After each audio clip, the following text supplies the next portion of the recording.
Hi everyone, welcome to the video. We are going to solve maximize dot product. So in this question you are given two arrays of length n and m where n is more than the m, which means the length of first array will always be more than the second array. Okay, and it can be equal also. Okay, so now we have to return the dot product.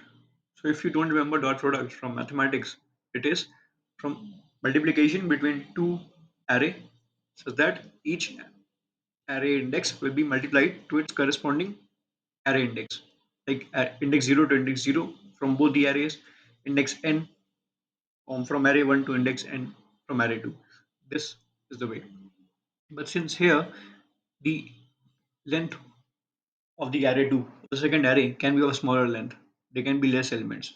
So in that case, how can we do the product, dot product? In that case, we will be inserting dots between this array elements, second array. But we cannot insert the we may or may not insert the 0 in the end, because we have to maximize the dot product.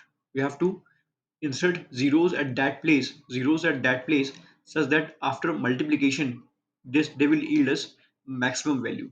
They will yield us maximum value. So what you have to do is the main idea behind it. See the example one, 2 3 1 7 8, array 1, array 2 is 3 6 and 7.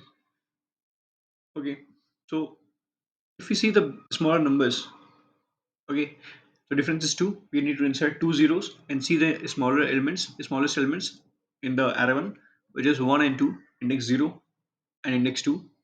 What if we insert zeros at that place and then multiply? Because they are anyways small. Multiplying with 0 will make them 0, but they were anyways small. Okay, so how we do it? See in the example 2, 1, 2, and 3, 4. In that case, you'll have to insert again. Difference is 2. You have to insert two zeros. You will insert at the beginning two indexes, because they are the smallest ones. But these were the open cases. But what in the closed cases? For that, we'll imply DP. And what we will do is we will initialize the DP with 0 throughout. We will initialize the DP 0 throughout. And how we will fill it? We will do the calculations, do the dot product, and we'll see whether can we take this particular newly calculated dot product value, or we should take the DP element, okay, downwards. If that's the case, we'll take the maximum value. Let's see how I do it. First of all, I'll create a DP of length n cross 1 n plus 1 into n plus m plus 1. Okay, fine. I have initialized it with 0 altogether, as I mentioned.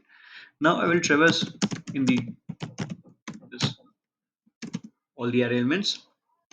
For j, we will take the minimum value between m and I plus 1, because more the minimum value, because we are taking the minimum value. Okay, we are taking the minimum values, so that we do not lose the element, we do not lose the bigger element while multiplication and while multiplying it with 0. Okay, now cool. How will fill the DP for every I plus 1 j plus 1? Okay, downwards cross. How will take? Okay, we for current position we are filling the DP diagonally downwards in the right direction. Cool. How we'll fill it? We'll take the maximum value of two values. Either we'll take the left to it value left to it without doing any calculations.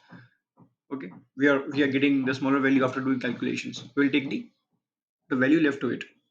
Okay, and now I will reiterate that we are calculating the value downwards right side diagonally downwards right side. Cool.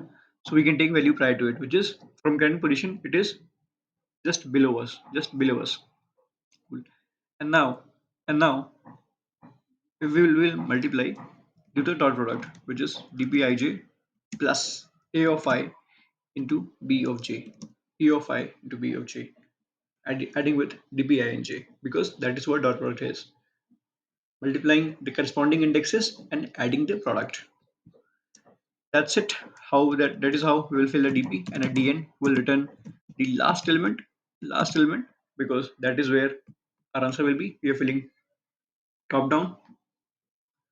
So yeah, as you can see, It does the job pretty effortlessly and in very less time. I hope you learned the Beetle concept and enjoyed it. Thank you. Have a very nice day.